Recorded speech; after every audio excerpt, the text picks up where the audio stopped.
దేశ రాజకీయాల్లో కీలక పాత్ర పోషించే మహారాష్ట్రలో లోక్సభ ఎన్నికలు ముగియనున్నాయి. రెండుగా చీలిన శివసేన, ఎన్సీపీలో అసలు పార్టీ ప్రజలు దేన్ని గుర్తిస్తున్నది ఈ ఎన్నికలతో తేలనుంది. కేంద్ర వాణిజ్య మంత్రి పీయూష్ గోయల్, పంచాయతీరాజ్ శాఖ సహాయ మంత్రి కపిల్ పాటిల్, సీఎం ఏక్నాథ్ షిండే కుమారుడు శ్రీకాంత్, ప్రముఖ న్యాయవాది ఉజ్వల్ నికం తదితరులు బరిలో ఉన్నారు.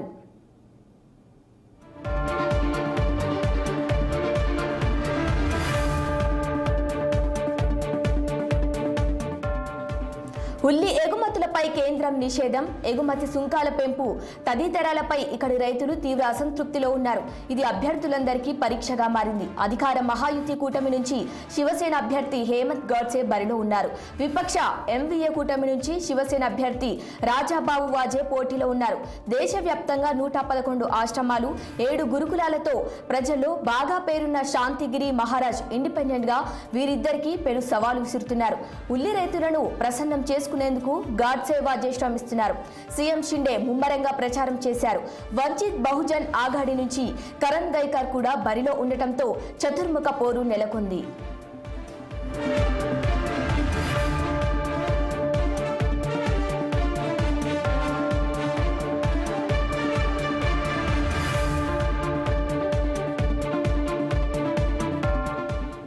ఈ ఎస్టీ రిజర్వ్డ్ స్థానం నుంచి మహాయుతి కూటమి తరపున బీజేపీ అభ్యర్థి హేమంత్ విష్ణు సవారా బరిలో ఉన్నారు.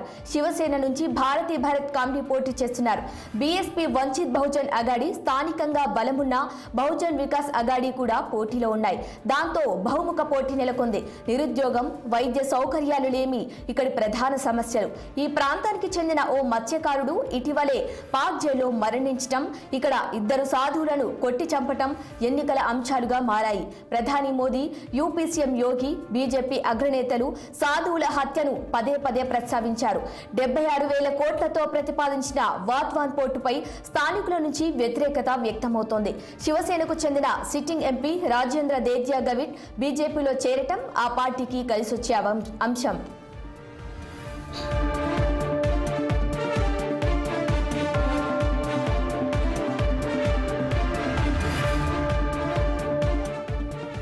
బీజేపీ సిట్టింగ్ ఎంపీ, కేంద్ర పంచాయతీరాజ్ శాఖ సహాయ మంత్రి కపిల్ పాటిల్ మరోసారి తన అదృష్టాన్ని పరీక్షించుకుంటున్నారు. 2014 ఎన్నికల్లోనూ ఇక్కడ ఆయనే గెలిచారు. ఈసారి హ్యాట్రిక్ కోసం ప్రయత్నిస్తున్నారు. ఎన్సీపీ నుంచి సురేష్ మాత్రే, స్వతంత్ర అభ్యర్థి నీలేష్ సాంబారే పాటిల్ కు గట్టి పోటీ ఇస్తున్నారు. నియోజకవర్గంలోని 21 లక్షల ఓటర్లతో 5 లక్షల మంది ముస్లింలే, 4.5 లక్షల మంది కుంబి, 3 లక్షల అగ్రవర్గీయులున్నారు. పాటిల్, మాత్రే ఇద్దరు అగ్రకులస్తులు. సాంబారే కుంబి వర్గానికి చెందిన వారు. మాత్రే గెలుపు కోసం శరద్ పవార్ తన పలుకుబడినంత ఉపయోగిస్తున్నారు. తమకు బాగా పట్టున్న ఈ స్థానాన్ని ఎన్సీపీకి ఇవ్వటంపై కాంగ్రెస్ శ్రేణులు అసంతృప్తితో ఉన్నారు. ఇది మాత్రే విజయావకాశాలపై ప్రభావం చూపేలా ఉంది.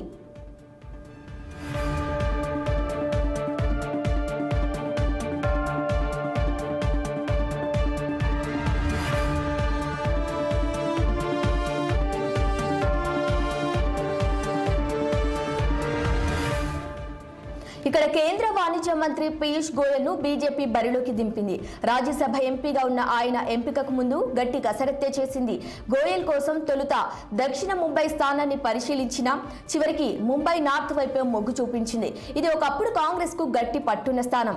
1989లో బీజేపీ నుంచి రామ్ నాయక్ విజయం సాధించాక పరిస్థితులు మారాయి. 2008లో లోక్సభ స్థానాల పునర్విభజన తర్వాత ఇక్కడ మరాఠీయేతర మధ్య తరగతి ఓటర్లు పెరిగాయి. దాంతో బీజేపీ మరింత బలపడింది. 2014లో కాంగ్రెస్ అభ్యర్థి సంజయ్ నిరుపంపై బీజేపీ నేత గోపాల్ చిన్నయ్య శెట్టి 4.47 లక్షల ఓట్ల మెజార్టీతో నెగ్గారు. 2019 ఎన్నికల్లో ఆయన మెజార్టీని మరింతగా పెంచుకున్నారు. ఆ ఎన్నికల్లో కాంగ్రెస్ అభ్యర్థి నటి ఉర్మిళ మతోండ్కర్ ను ఓడించారు. ఈసారి కాంగ్రెస్ నుంచి భూషణ్ పాటిల్ పోటీ చేస్తున్నారు.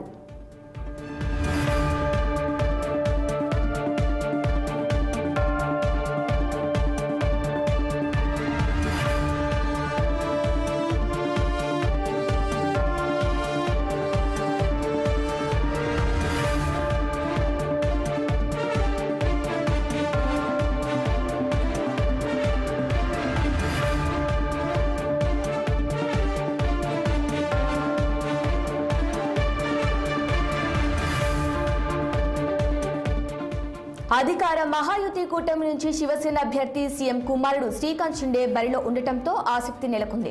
2014-2019 ఎన్నికల్లోనూ శివసేన టికెట్పై శ్రీకాంత్ ఎస్పీని ఓడించారు. విపక్ష ఆగడి కూటమి నుంచి శివసేన అభ్యర్థిగా వైశాలి దారేకర్ రాణే బరిలో నిలిచారు.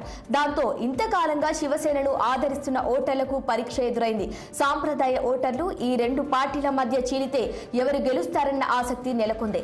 గత 2 సార్లు రెండో స్థానంలో నిలిచిన ఎన్సీపీ మద్దతు ఉద్ధవ్ వర్గం అభ్యర్థికి కలిసొచ్చే అంశం. ఎంపీగా నియోజకవర్గ అభివృద్ధికి తన కుమారుడు ఎంతో చేశాడని, ఈసారి గెలిపిస్తే మిగతా పనులన్నీ పూర్తి చేస్తాడని సీఎం షిండే భరోసా ఇస్తున్నారు.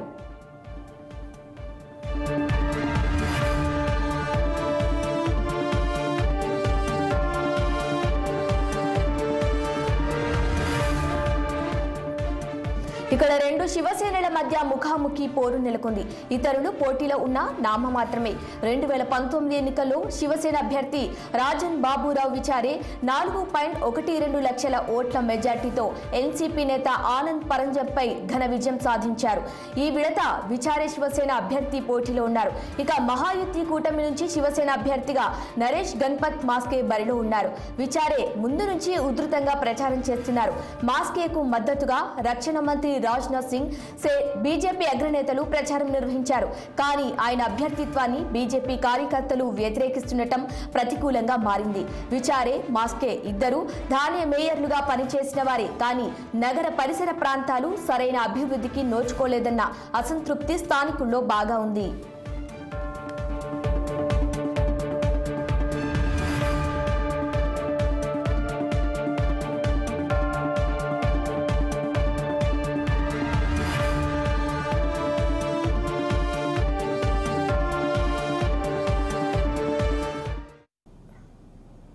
ఎన్నికల్లో రాజకీయ నినాదాలు కీలక పాత్ర